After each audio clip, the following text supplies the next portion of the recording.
Trump is indicted for a third time. Should Congress have age limits? And if members of Congress are watching, should Congress have age limits? And New York City battles the real culprit ruining the environment: forks. That and more on this week's headlines. Welcome to America Uncovered. I'm Chris Chappell. Starting off with some sad news this week, actor Paul Reubens, best known for portraying Pee Wee Herman, died at age 70.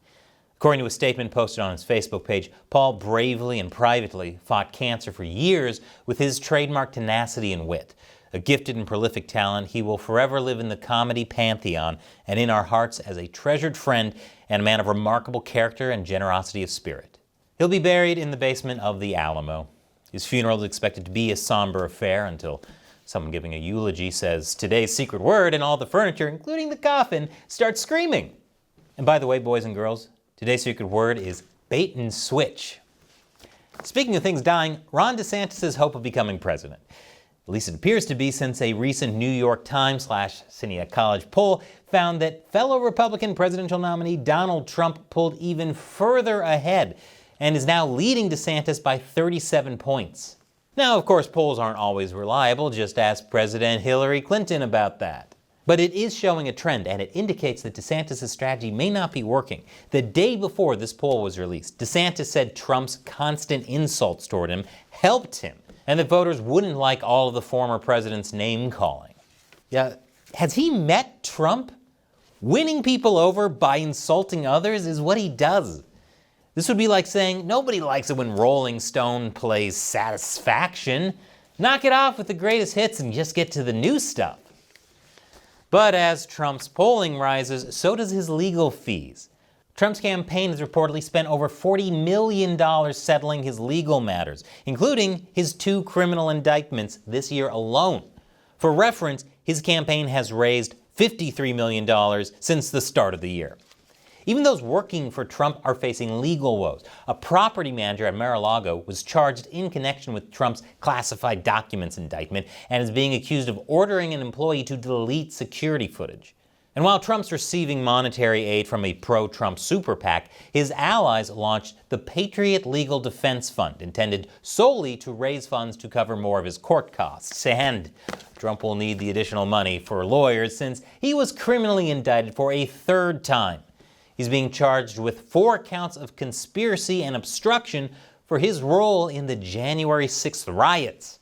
The charges allege Trump intentionally and deceitfully spurred the rioters in an attempt to overturn the election results and stay in office. U.S. District Judge Tanya Chutkin was assigned to the case, and this is notable as she's given the toughest sentences to all the January 6th rioters who appeared before her, giving tougher sentences than even the Department of Justice recommended. Trump's definitely done for now, is what I'd be saying if it weren't for the fact that Trump's previous indictments only helped him in the polls. As many feel, this is proof the Biden administration is weaponizing the Justice Department against a political rival. The stronger they pursue Trump, the more he rises in the polls, even if they give Trump the death penalty, which isn't as far-fetched as you might think, since one of the charges he's facing carries the death penalty as a possible sentence. That'll only guarantee Americans vote for the first ever ghost president. As if all that wasn't enough, a Fulton County, Georgia judge denied Trump's attempts to toss the Georgia election interference probe against him and disqualified District Attorney Fani Willis. This could result in his 4th criminal indictment. Honestly, I don't know why he's wasting time and money trying to get the Georgia election interference case tossed. At this point, what's one more criminal indictment? It's not like the growing number of people supporting him are going to be like 4 criminal indictments. I was okay voting for someone with 2 or 3, but 4 is my limit. That's always been my rule. And after the break, why aren't there age limits in Congress? Welcome back. Last week, 81-year-old Senator Mitch McConnell was escorted away from cameras after he froze mid-speech during a news conference. And 90-year-old Senator Dianne Feinstein appeared confused and needed help getting through a vote. This has prompted concerns over the age of many of our elected representatives. Republican presidential nominee Nikki Haley said it's time for these older leaders to step down, explaining, "What I'm saying about Mitch McConnell, Dianne Feinstein, Joe Biden, Nancy Pelosi, all of them, know when to walk away. We appreciate your service, we appreciate what you've done, but this is why we will fight for term limits. We've got to get it done in America." Donald Trump also said it's time McConnell step aside and let someone else lead the Senate Republicans. And man, you know you're too old when 77-year-old Donald Trump is saying you're too old. That's like being told you're too hypocritical and problematic by Lizzo. So why aren't there age limits, or at least term limits, for Congress? Well, this was actually argued in front of the Supreme Court in 1995, where they ruled term limits couldn't be enacted without creating a new amendment to the Constitution. There is an ongoing movement for a convention of states to add things like term limits to the Constitution.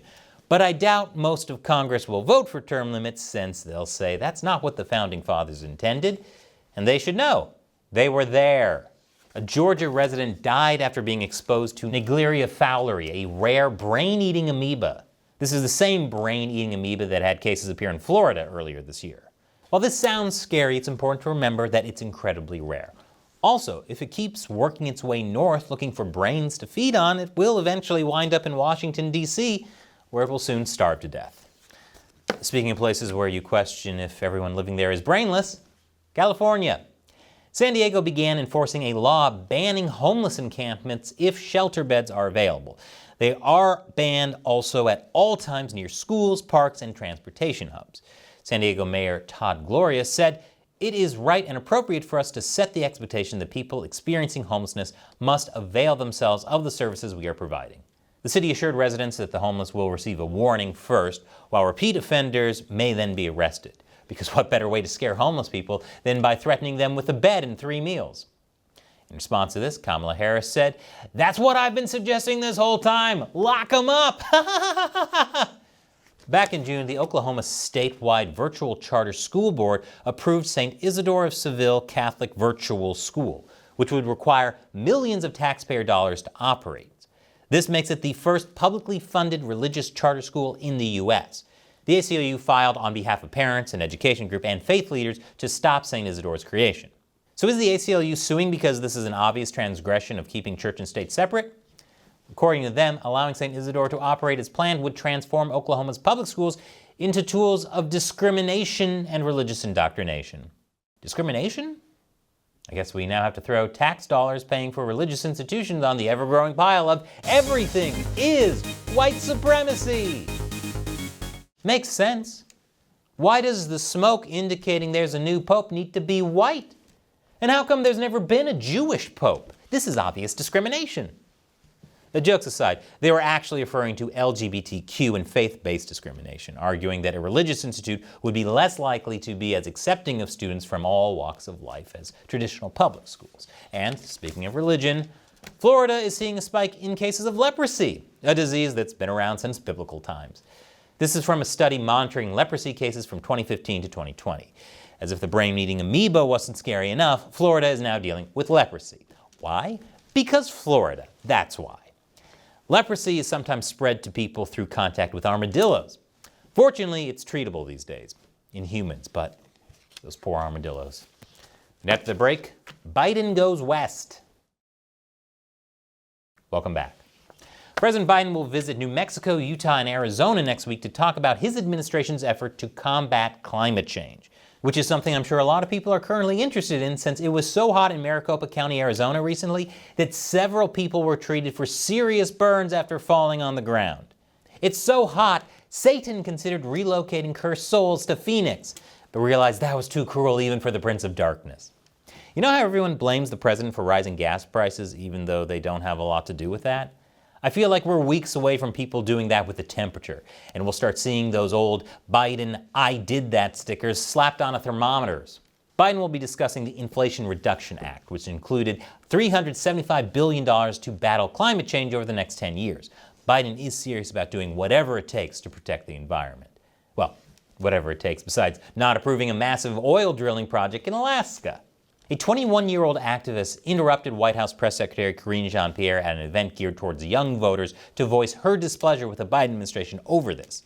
Excuse me for interrupting, but asking nicely hasn't worked out. 1 million young people wrote to the administration pleading not to approve a disastrous oil drilling project in Alaska, and we were ignored.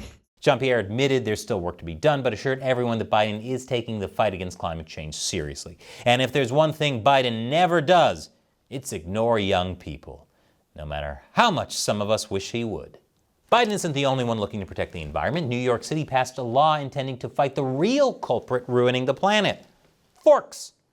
This law prohibits food service establishments and food delivery people from providing plastic utensils, extra food containers, napkins, or condiment packets unless customers specifically request them.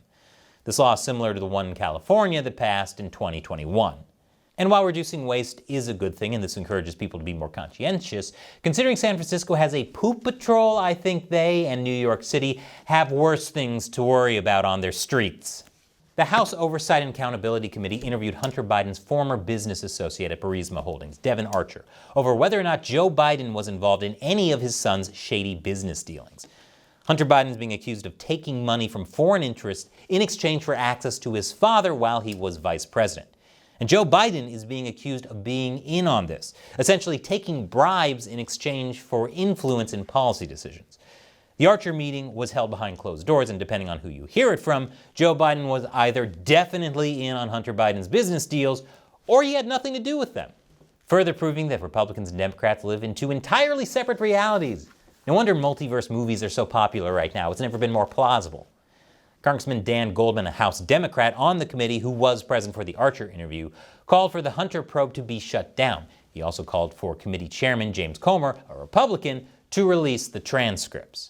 Because I think anyone who reads that transcript, and I was there, so I can tell you what happened, would come away from that believing that Joe Biden had nothing to do with Hunter Biden's business dealings, derived no benefit from it, received no money, and did not know about anything that Hunter Biden was doing, nor did he ever discuss it with Hunter Biden or the business associates. To be fair, it isn't that far-fetched to imagine Biden having no idea what's going on around him.